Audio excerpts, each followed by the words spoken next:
Hey, Wazap, it is John James again today. I am testing out the creepy AI stuff. I am sorry if I offended you guys. So every day I do some drawings and reference studies, and I am losing myself in it, but need to put out more content, so here it is. I also have those subscriptions on 11 Labs and all those other AI websites, so I need to use them too. My idea is now I draw, and in the background I test out the creepy AI stuff. This time I recreated Judy Garland, and she now tells a story, a fairy tale.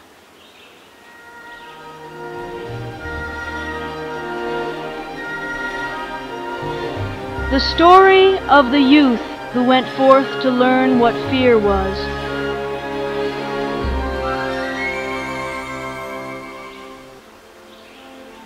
Once upon a time, in a quaint little village nestled between rolling hills and dark forests, there lived a peculiar boy named Hans.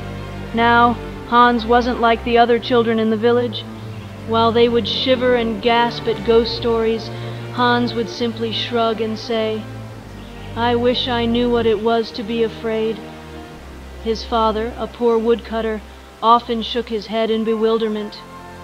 "You strange boy," he'd mutter. "How can you not know fear? It's as natural as breathing." One day, Hans decided he had enough of not understanding fear. So, he packed a small bag with bread and cheese, kissed his father goodbye, and set out to learn what fear was. As he walked away, his little sister, Greta, that's me by the way, watched him go with wide, worried eyes. I didn't want anything bad to happen to him, but I was curious too. What could be out there that might teach Hans to fear? Hans walked for days, crossing rivers and climbing hills, until he reached a crossroads. There he met an old man who asked where he was going. "I'm looking to learn what fear is," Hans replied confidently. The old man chuckled. "If that's what you seek, head to the haunted castle beyond the forest. Spend 3 nights there, and you might just learn fear." Hans thanked the old man and made his way to the castle. It was a crumbling, spooky place, with bats flying out of broken windows and ivy crawling up the stone walls. But Hans wasn't afraid. He pushed open the heavy doors and stepped inside. The castle was dark and cold. Hans made a fire and settled down for his first night. As the clock struck midnight, a strange thing happened. Out of the shadows came a pair of large black cats, their eyes glowing like embers. They sat by the fire and stared at Hans. "Hello there," said Hans cheerfully. "Care to join me?" The cats continued to stare, and then, to Hans's surprise, they began to grow. They grew larger and larger, until they were as big as men, with sharp claws and teeth. They pounced at Hans, but he grabbed a poker from the fire and fought them off. The cats yowled and hissed, then vanished into the darkness. Hans shrugged. "That was strange, but I'm still not afraid," he said, and went to sleep.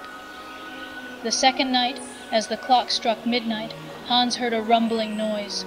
The ground shook, and out from a trap door in the floor emerged a procession of skeletons, their bones clattering as they danced around him. Hans watched in amazement. "What a sight!" he exclaimed. He even joined in their dance, laughing and clapping along. The skeletons, bewildered by his lack of fear, retreated back into the ground. Still not afraid, Hans said, and went to sleep. On the third night, Hans was awakened by a loud bang. He opened his eyes to see a ghostly figure standing before him, chains rattling and moaning dreadfully. "Who dares disturb my rest?" the ghost wailed. "I do," said Hans, yawning. "I'm here to learn what fear is." The ghost shook its head. "You are a strange one. Let me show you true terror." It led Hans to a dark chamber where a coffin lay. The ghost opened the coffin, revealing a corpse with a sinister grin. Hans peered into the coffin, then looked at the ghost. "Is this supposed to scare me?" he asked. The ghost groaned in frustration. "Yes, you fool." Hans sighed. "I'm sorry, but it's just not working." The ghost, now visibly frustrated, stared at Hans with hollow eyes. "You are an enigma, boy. Fear runs deep in the hearts of men, yet you remain untouched. But before you leave, let me show you one final thing." With a sweeping gesture, the ghost led Hans down a narrow, winding staircase that seemed to descend endlessly into the bowels of the castle. The air grew colder, and a sense of dread, almost palpable, filled the space around them. Hans, however, continued to follow, curiosity rather than fear guiding his steps. At the bottom of the stairs, they entered a cavernous chamber lit by a single flickering torch. In the center of the room stood a stone pedestal, and upon it lay a small, ornate box. "Open it!" the ghost commanded, its voice echoing in the vast emptiness. Hans approached the pedestal and lifted the lid of the box. Inside, he found a locket.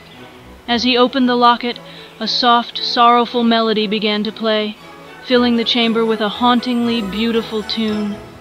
Suddenly the room shifted, the walls faded away, and Hans found himself standing in a sunlit meadow.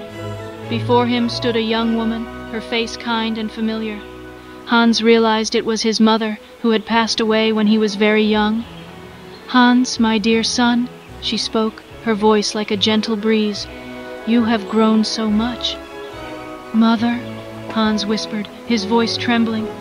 "Yes, my dear, I've watched over you all these years, and now I see you have come to understand something very important." Hans felt a lump in his throat. "I came to learn what fear is, but I still don't understand." His mother smiled warmly. "Fear is not always about monsters and darkness. Sometimes fear is the realization of how much you can lose. It's about love and the vulnerability that comes with it." Tears welled up in Hans' eyes as he reached out to touch his mother's hand. "I've missed you so much, Mother. And I have missed you, my sweet boy. Remember, courage is not the absence of fear, but the ability to face it. You have a brave heart, Hans. Never forget that." With those words, the meadow began to fade, and Hans found himself back in the cold, dark chamber of the castle. The locket's music had stopped, and the ghost was nowhere to be seen. Hans clutched the locket to his chest, feeling a profound sense of understanding and a newfound connection to his emotions. As dawn broke, Hans emerged from the castle. His face was serene, but his eyes held a depth of experience that hadn't been there before. He made his way back to the village, where the townspeople eagerly awaited his return. When he arrived, the villagers crowded around him, their faces filled with anticipation. "Did you learn what fear is?" they asked in unison. Hans nodded slowly. "Yes, I did, but it's not what I thought it would be. Fear isn't just about ghosts or monsters. It's about the love we have for others and the thought of losing them. It's about facing the unknown with the strength to move forward." The villagers listened in silence, their respect for Hans growing. Even his father, the old woodcutter, looked at him with pride and understanding. "You've truly grown, my son," he said, embracing Hans warmly. Hans smiled, feeling the weight of his journey lift from his shoulders. He knew now that fear was a part of life, something that gave meaning to courage and love. And as he looked at his little sister, Greta, he realized that protecting and cherishing those he loved was the greatest adventure of all. Years passed, and Hans grew into a wise and respected man in the village. He shared his story with others, teaching them that fear was not something to be shunned but embraced and understood. His experiences helped the villagers face their own fears with newfound bravery. And every night, as the village children gathered around the fire to hear tales of old, Hans would tell them his story. Greta, now grown, would sit beside him, her eyes shining with pride.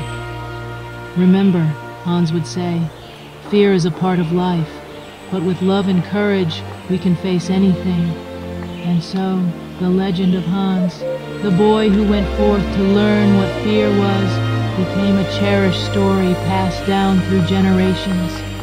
It was a reminder that the bravest hearts are those that understand and embrace their fears, for it is through facing them that we find our true strength. And that's the end of our story, dear listeners. Just like Hans, we all have our own fears to face. But with love, courage, and a little bit of adventure, we can overcome them and find the true meaning of bravery.